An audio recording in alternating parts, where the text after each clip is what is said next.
kids are in Joe DiMaggio Hospital. 2 of them are in our ICU. Don't you think the mask would help those poor children? Do you have any data to suggest that? Do you know if they were wearing masks? I know they weren't vaccinated. Well, they're not right. They're not eligible for the vaccination. I mean, that's not. I mean, you know, well, so you're blaming the kids, saying they weren't wearing masks and so they're in the ICU. With all due respect, I find that deplorable. To blame a victim who ends up being hospitalized. You don't know their story. You don't know what happened with that. And this has been a really negative thing throughout this whole thing with some of these quote experts, some of the media. Somebody contracts a highly transmissible airborne virus, and they're viewed as having done something wrong. And that's just not the way you do it. When people come in, you treat them. You know, we obviously have some people that are not vaccinated that have been admitted to hospitals. Are you going to sit there? Are you going to sit there and criticize, or are we going to try to treat and try to help the folks? You know, I'm just sick of this judge. I'm sick of the judgmental stuff on some of this stuff. Nobody's trying to get ill here. Okay, it's a very there's people that were hermits for a year and a half that wore 6 masks and did that and still contracted it. Okay, so let's just be real here, and let's not indulge these things that somehow it's their fault for not doing it. So okay, we'll see you guys later. Thank you. So you recently said that unvaccinated individuals have no impact on others, and Dr. Fauci has quotes saying that if you're That's not what I said. No, that's not what I said.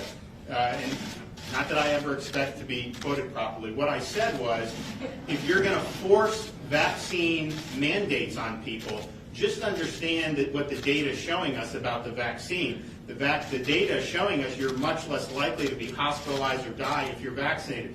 That is true, and I think you see it in the statistics. However, the vaccinations have not created herd immunity. And so if the idea is that having herd immunity, you force everyone to do this, and that will create herd immunity, that has not happened. It's still spreading. People who, I mean, obviously in Florida, we're going down now, which is great, but that's not what the issue is it creating the herd immunity? Fauci also said if 50% were vaccinated, you would not see any surges anymore. Well, that isn't true. Look at, I mean, obviously the Sun Belt. Look at the Pacific Northwest. Look at Hawaii. Huge surges that you've seen. And so, but just understand what you're doing. If you're forcing somebody to show proof of this, to eat at a restaurant or to do basic tasks, go to the grocery store. There's some places around, if you look at some of these places that have really gone off the deep end, to say to go to the grocery store you should have to do that. So we're not doing that in Florida. But the theory behind it is that if you make everyone have to do this under penalty of law, that somehow you wouldn't have spread. And I think we just have to be honest about what it's doing and what it's not doing. We had hoped that if you had 50%, then you wouldn't have that. We had hoped you could build herd immunity that way, but that hasn't happened. It's not happening in Israel. It didn't happen in the UK. It's not happening in the United States. It doesn't mean that there's not positive impacts, but the positive impacts is mostly reducing the vaccinated individual's chance of being severely ill. Also, I would say, if you look at what we've done, we're leading the nation in pushing early treatment for people with COVID. And that's people that are not vaccinated, but it's also people that are vaccinated who are high risk, who we still see some of them ending up in the hospital. So we were able to do that. This has been available since December. We found that most of the people that were being admitted to hospitals, yes, most were not vaccinated, sure, but almost none of them got the monoclonal treatment, the antibody treatment, early on in their illness. And if they had done that, a lot of those people would not have done. So we've done stuff. We've done the one here in Polk County. It's seen 2,800 patients. It's administered treatments. And what you're finding is we're seeing the hospital census decline rapidly. We're seeing the emergency room visits for COVID-like illness decline. We're seeing daily hospital admissions decline. So those are very, very good trends, but that's about understanding where there was a need for action. And then we did this, and I mean, we were able to put together a lot of sites very quickly. We're going to open up a couple more. So we're going to have, by the end of this week, we'll be up to 25 sites throughout the state of Florida, all of them being able to do up to 320 infusions a day. Now, most of our sites don't have that much demand, but I would say the one here in Polk is probably doing between 150 and 200 every day. Some of the other ones, like Bonita Springs, they do 300 a day pretty consistently, and then others do around 100. But the point is that by doing that, getting it early, we're keeping thousands of people out of the hospitals, and that's obviously better for their health. It's saving lives for sure, because not everyone that gets admitted to the hospital recovers, and it's also helping relieving a burden on the healthcare system, because we had higher levels of COVID patients. Now that's going down, so we're going to keep this going in that direction. But one of the reasons why we thought that this was something that needed to happen was because, yes, people just didn't seem to know about it, even though it had been available since December. So we've raised the spotlight now. Other states are following Florida. But it was based on the fact that you were still seeing people who were fully vaccinated test positive. Again, we didn't see the herd immunity that we had hoped for. And so in that situation, and we've already had great testimonials about this, very elderly people who've been fully vaccinated for months get COVID, are symptomatic, and then they get the infusion, and either they stay out of the hospital, some of them do get admitted, but I can tell you, we've had a number of these folks who get discharged, and the doctors are saying, had you not gotten the monoclonal, you probably wouldn't be getting discharged right now. So it's been a big success, and it's something that we're going to continue to do, but it is something that we recognize that this stuff, people were testing positive, both vaccinated and unvaccinated. And so in terms of hoping to just get herd immunity and all of a sudden, that has not happened anywhere yet in our country or in some of our other countries, particularly those that have been highly vaxxed. So you got to look at the data, and you got to make judgments on the basis of that. But I think we feel the real need with what we did with the monoclonal. This school year, the highest jump ever recorded in the pandemic in Orange County on Monday. We've had to close down a school in Osceola County. So it seems like these optional mask mandates aren't working as well. How do you know they weren't wearing masks? Well, I understand that right now we're seeing the most cases ever, and we have 30% of students. Right, but what schools. percentages of those kids were wearing masks? I mean, the idea that the mask, we have a whole year under our belt in Florida. The majority of the districts forced masks. The minority did not.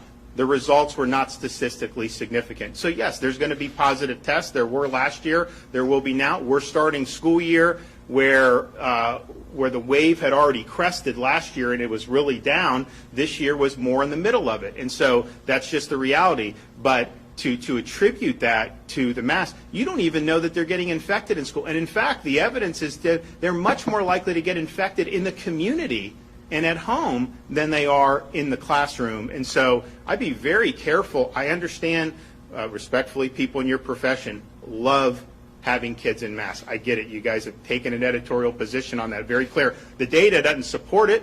There's a great article actually in New York Magazine, of all places, that went through this 3,000 words, very thorough view of all the evidence and lack of evidence. And I would point to, England just put out school guidance. You have other countries in Europe that have been doing it where they're respecting parents' wishes, and the results have not been any different. So attributing it to that or not, I think is a mistake. And I think what we've seen is, obviously, most school districts are following Florida law. You don't see any major differences between the districts that are following the law and the districts that are breaking the law, with respect to this.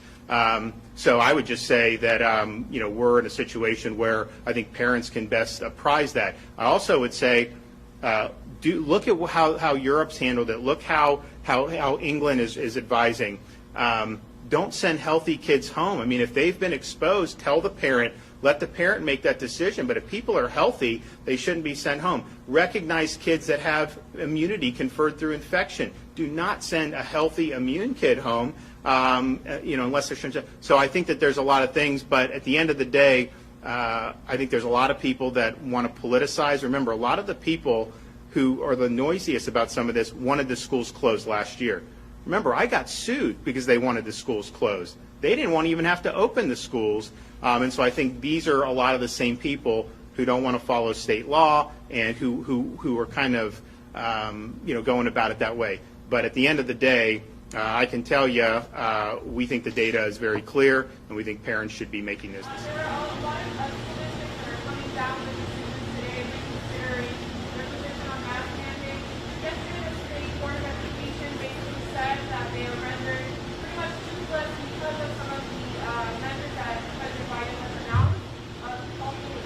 think that's what they said. I think I think they're mischaracterizing that. I don't agree at all. They enumerated some things that would be very very appropriate. And here's the thing: the forcing young kids to wear masks all day, these kindergartners, having the government to force that, that's not defying me. That's defying the state of Florida's laws and the Parents' Bill of Rights that was enacted just this past legislative session that I signed into law. That was the legislature of Florida that said the parents are the ones that have ultimate responsibility for health, education, and welfare. And so this is not just something we're making up. This is what the state law says. These emergency orders implement the law that the legislature passed. And I can tell you, I know that there's a lot of members of the legislature who say, wait a minute, you're just above the law? You think you can do whatever you want? That's not the way it is. So the legislature has spoken. I've signed it into law. Parents obviously are in the driver's seat here, and that's what the law is. There will obviously be consequences, I think, in probably a number of different ways.